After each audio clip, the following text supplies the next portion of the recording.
Eu sou o pastor César Augusto, apresentador de programa de televisão em diversos estados desta nação e também apresentei programa de rádio por muitos anos e hoje pastorei também diversas cidades em diversas regiões diferentes.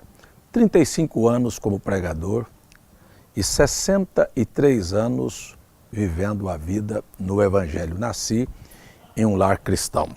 Esta é a minha trajetória pela a vida e pelo Evangelho aqui. Nós estamos agradecidos a todos aqueles que participam conosco neste curso e nossa insistência é que você faça seus comentários, porque é tão importante a gente interagir e saber o que você está assistindo, como você está vendo, e aquilo nos ajuda a aprimorar e nos ajuda a levar a você também a mensagem de maneira que você possa compreender. Essa é a nossa intenção. Lembramos a todos que em absoluto não comercializamos a fé. Nós não temos interesse e nunca te será cobrado um centavo por este curso e pelos outros que nós iremos lançar. Então não precisa haver dúvida, muitas pessoas ficam, mas olha, começa aqui, daqui um pouquinho vai pedir dinheiro. Não tem dinheiro no assunto. Tem aqui o interesse que a verdade do Evangelho se propague no seu coração. Este todo é o nosso interesse.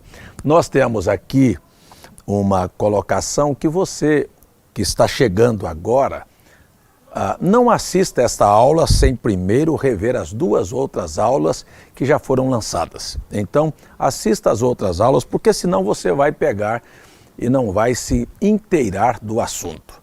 Este é um ponto fundamental para que você entenda. Esta aula tem o objetivo de fazer uma definição. É a junção da primeira, da segunda, e nós trazemos agora uma definição de tudo aquilo que foi apresentado. Nossa primeira aula, nós iniciamos falando sobre a grande dificuldade do profeta João Batista, o grande desafio em começar a apresentar uma doutrina que era completamente nova, que era a questão do batismo. E interessante é que você sempre verá isto, há pessoas que tomarão partido, há pessoas que rejeitarão e há pessoas que abraçarão a verdade. Foi assim com João. João não foi aceito por todos. E é uma coisa que todos nós sabemos, as pessoas morrem, os demônios não. Na verdade, os espíritos que ungiram as pessoas para rejeitarem a mensagem de João, eles simplesmente... As pessoas morreram e eles passaram para outros corpos. Porém, o Espírito de Deus, que moveu o coração do povo para aceitar a João como profeta, continua fazendo a mesma coisa hoje, também nos levando a aceitar aquilo que é a palavra de Deus para o momento. Então, esta é uma coisa que a gente tem que lembrar, que João sofreu um desafio muito grande. Nós temos hoje um espírito moderno que disse que batismo não é uma coisa necessária. Você veja, de qualquer maneira tá bom. Mas a primeira coisa é, será que Jesus serve para ser nosso exemplo? Porque Jesus, que nunca pecou, ele fez questão de se enquadrar naquilo que estava acontecendo, que ele foi lá e se batizou. Então, vamos abandonar o pensamento que não é necessário ser batizado. É necessário. Jesus mandou ou não mandou ser batizado? Então, se ele mandou, nós vamos ser batizados conforme a Bíblia Sagrada. Então, abandone este pensamento e esta ideia de pregadores que diz que não há necessidade. E abandonemos também este hábito de emitir opiniões, sabe? Como se a Bíblia ainda não estivesse sido concluída.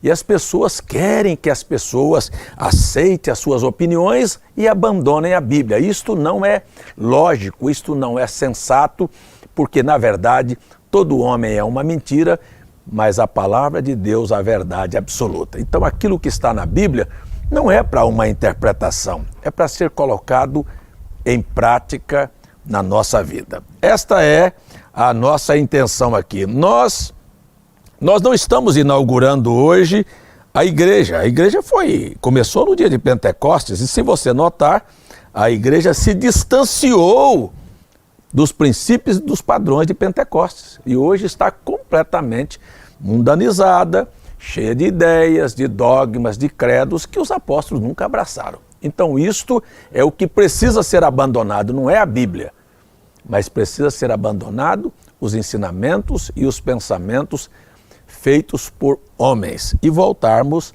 à palavra de Deus, que é a nossa fonte de segurança e de vida eterna. Amém? Não há choque, não há choque.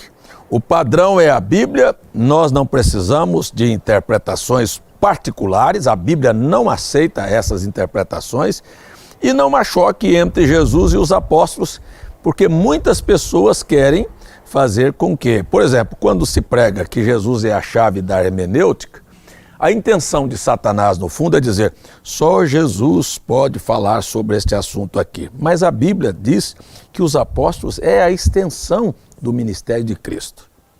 Então, se nós não ficarmos com a palavra dos apóstolos e dos profetas como sendo a palavra de Deus, nós vamos aceitar as palavras dos teólogos, dos papas, das resoluções dos concílios e anularmos o que os apóstolos falaram. Por quê? Porque querem fazer que a Bíblia se torne compatível com a condição da sociedade do tempo presente.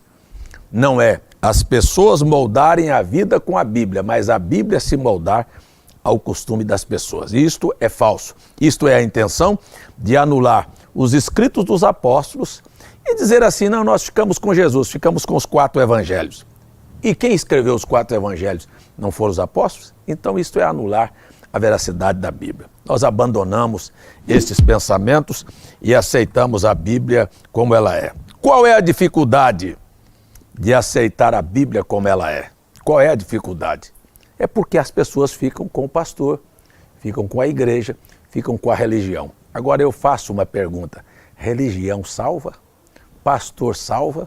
Mas e se nós ficarmos com a palavra de Deus, seremos ou não seremos salvos? Então esta é a base fundamental da nossa fé.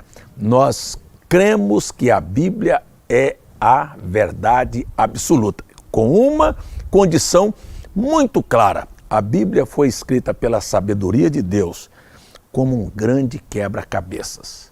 E as pessoas, por não saberem encaixar as peças nos lugares, começam a dizer, há um choque aqui, alguém errou aqui. Não tem erro nenhum.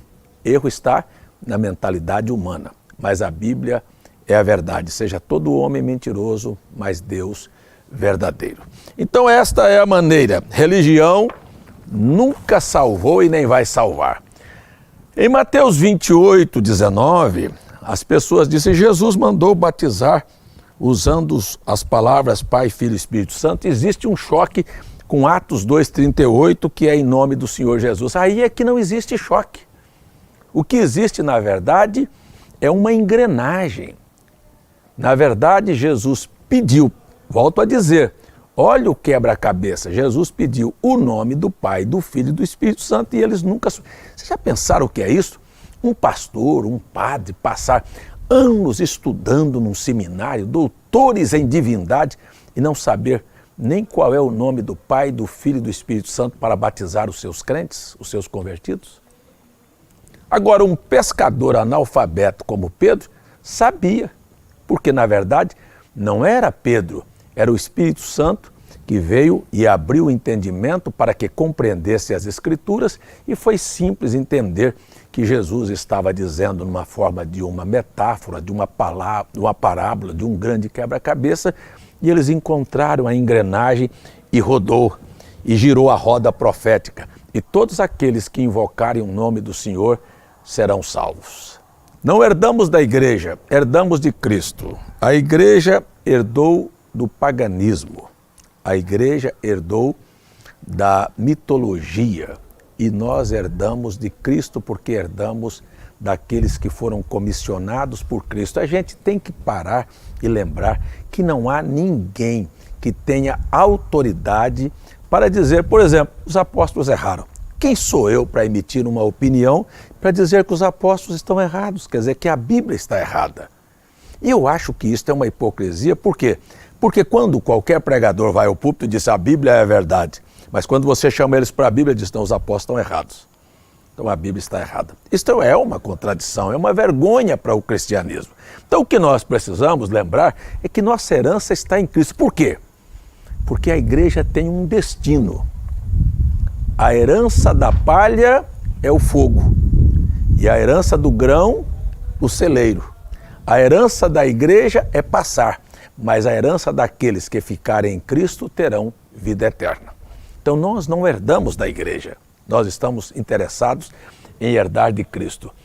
Meu testemunho pessoal, eu já disse, volto a repetir, aos 14 anos fui batizado usando as expressões Pai, Filho e Espírito Santo.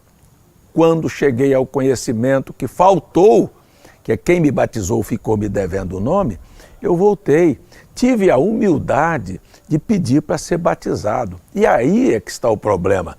Será que os pregadores, pastores e crentes terão a humildade de reconhecer que está faltando o nome pedido por Jesus na ordem de São Mateus 28 e voltar para pedir para serem batizados?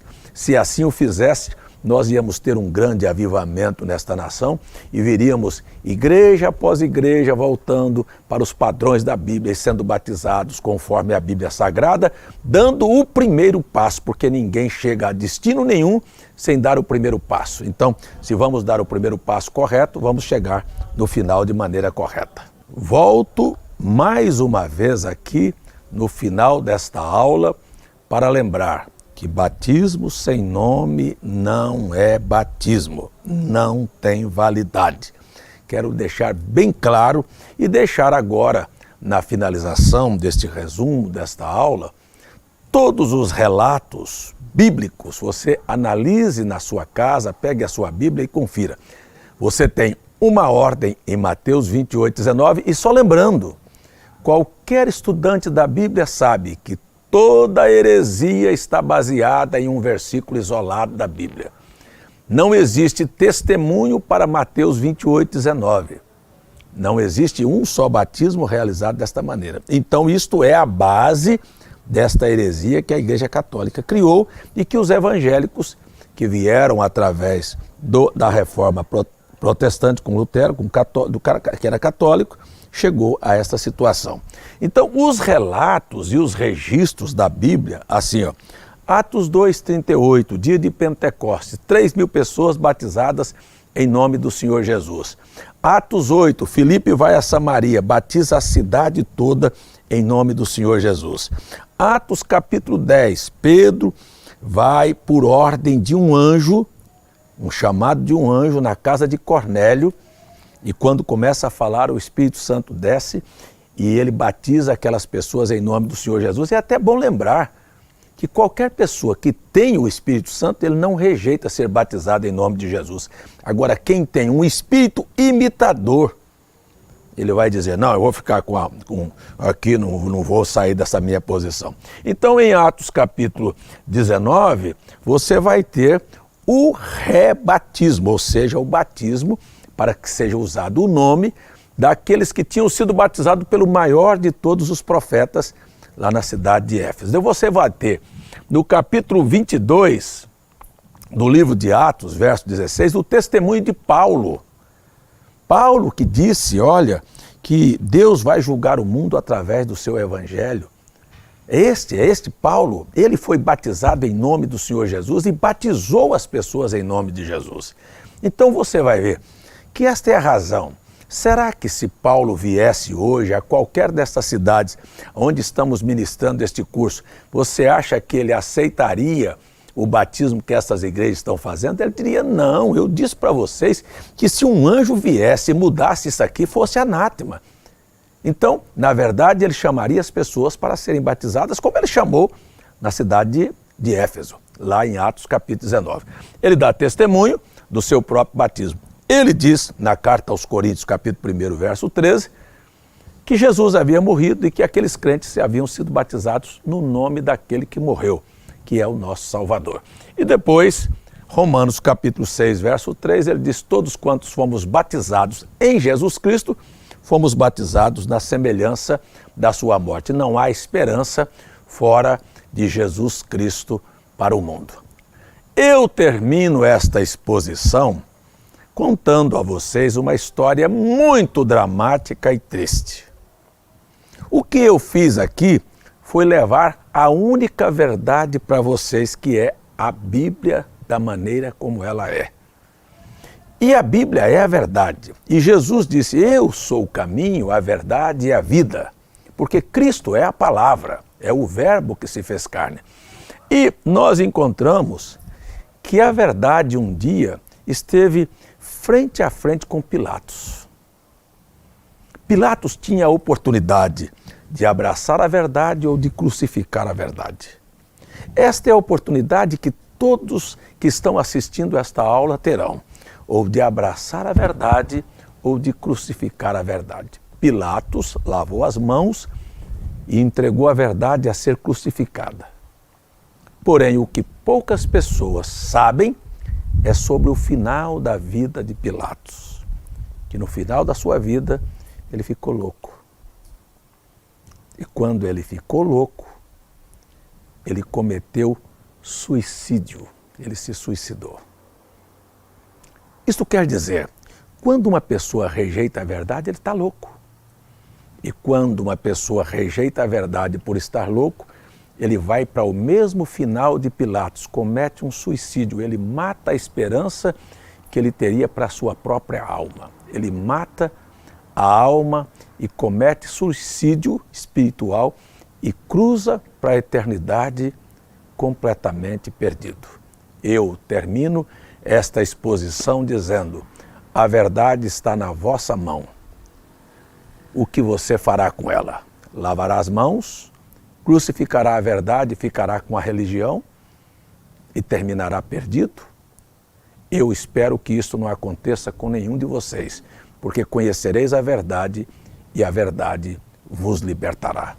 Deus vos abençoe, muito obrigado e até a nossa próxima aula.